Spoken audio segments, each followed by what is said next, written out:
kita setiap hari kecuali hari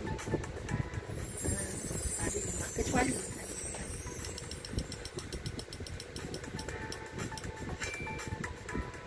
tahun bertugas. Ini siapa yang sudah bertugas di balai polis? So tadi betul tadi. Inspektor terima apa surat daripada bos pucuk, bukan selai sekarang. Surat adalah pucuk surat. Orang apa? Orang gaji ke? Orang upah ke? Orang kerja ke? Orang ramai?